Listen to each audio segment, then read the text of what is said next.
Hi everybody, this is Mark and Al. We're the AU guys. We are a group of metal detectorists in upstate New York. Today what we're going to do is make a video showing you all of our finds over our last 1 year. We've been metal detecting for 1 year. We used the Garrett AT Pro with the Garrett pinpointer and the Garrett scoop and shovel. And what we tried to do to go to local parks, we did some private digging, we got some permissions. And what we'd like to do today is share with you all of our finds over the first year. So we're going to start over here. I think we have over 5,000 finds total in terms of keepers. These are just random cars that we found over the years. This is a dinky toy. Al found that. That's pretty rare. Next, as we come around the table, you'll see here are just roached pennies. Using the AT Pro, those are banging in the mid to low 70s.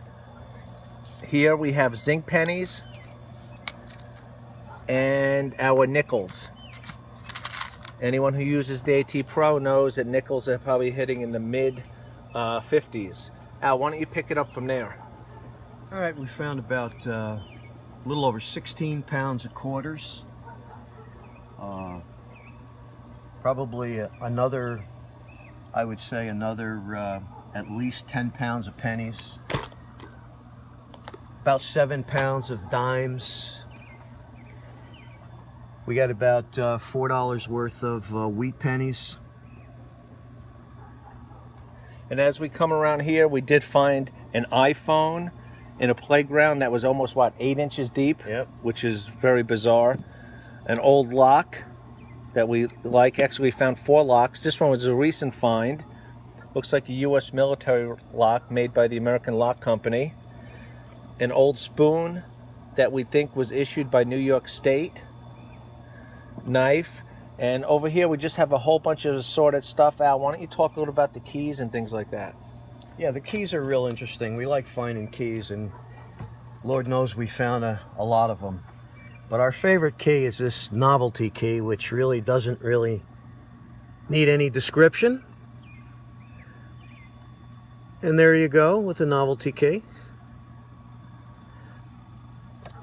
Now, one thing we learned over our first year of digging is pretty much dig everything. If you get a good strong signal, dig it, because the machine doesn't always tell you exactly what you're digging for.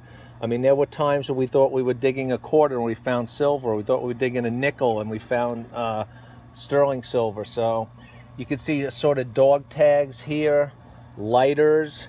This is a particularly old lighter here. We think this dates back to the 60s. So we're very happy about that. Assorted jewelry. And now this is our plumbing section over here. Now, mind you, we found probably about 4 pounds of scrap copper that we have in a box, plus this other stuff, which is some brass and also some copper items. Bunch of junk jewelry. Pretty neat Zippo lighter we found in a park. It actually, I cleaned it up and it actually does work. Can't forget Bob. Some buckles. This is a pretty cool brass spigot. This is definitely older. Now you can see here too, we have some military items, some bullets, the back of a shotgun shell, which brings me to our next section. If you come back over here, up in Rhinebeck, New York, we came across a location that we found 119 musket balls. We sent 7 of the balls to the Ford Museum that specializes in pre-Revolutionary War, and they certified that these were made in Rhinebeck, New York for a militia, and they dated them to June of 1776. So they're older than the country, and you can see we try to keep them in a natural form, but if you did clean one up, they are absolutely beautiful. We did find some items over the year that we did sell, you know, to raise some money to help with the hobby. And this is just a book that we have to show that we do have an eBay account, and that shows some of the sales that we had. Now, why don't we move over to this section here and we'll work towards our better finds. Okay, over here in this section we have a couple of aluminum religious medals, which were really neat, and this one particularly fooled us because we thought it was silver, but it's actually aluminum. These guys right here are all tokens, various tokens, nothing really super old, but they're cool in their own respect.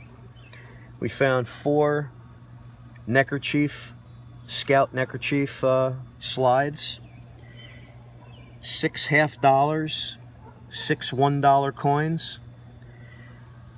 And as we move over to the middle tray here, this is a coin that we found in the Adirondacks. It's dated, I believe, 1750 something. We dated it back to, it's a half-pence that was minted in London. King George copper. King George.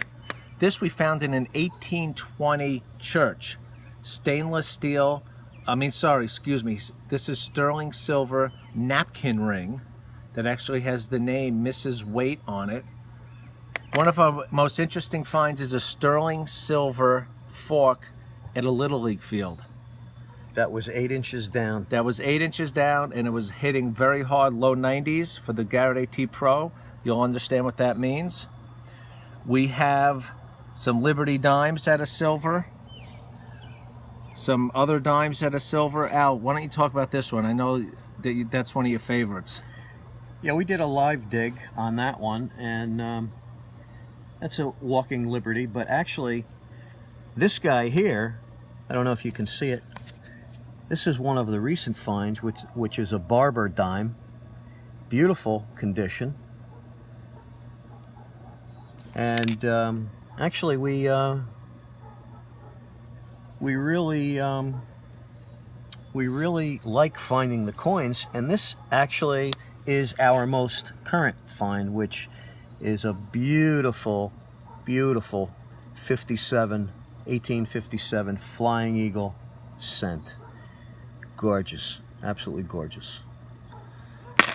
At a local church, we found some sterling silver. This one has names engraved on it. These other sterling silver medallions. And what we try to do is, if we find something that we think is very valuable or may have an emotional attachment, we do try to find the owners of the items, which brings us to our rings. These are some of the rings we found that are non-precious metals, that are certainly pretty and that we wanted to save. And now, why don't you take us to the end here where we have our precious metal rings, including a tungsten ring that Al found that's in almost perfect condition. Well, we got a tungsten ring. These are all gold up here. 2 14 karat, 1 10 karat. These are all sterling silver that we found at various parks, actually, public parks. And these were actually found in various public parks also in the area. I do want to point out, look at this beautiful gold ring that Al found. This was our first piece of gold. Stunning. We found this ring at a local park, and we're actually trying to find the owners of it. It's not silver, but we are trying to find the owners. And just the other day, Al came across this beautiful, what we think is a wedding band. That's 14 karat gold that says I love you, that we're trying to find the owners too. And I know Al's favorite, I don't want to steal his thunder, but this is one of Al's favorite. This is the first ring we found. It's a Cub Scout ring that we found in a local park. It's a child's ring that actually still had the Band-Aid wrapped around it because the parents were probably sizing it. So just to wrap up, we're the AU guys, Hudson Valley, New York, and this is 1 year's worth of finds. The best advice we can give new detectorists is to, when you get a solid hit, dig everything, because you never know what's going to be underground. And enjoy the hobby, ask for permission, do it with a buddy that you really enjoy each other's time together. So, Al, any closing thoughts? Just have fun, cover your holes, take out the trash. There you go. Thanks for watching. Again, we're the AU guys.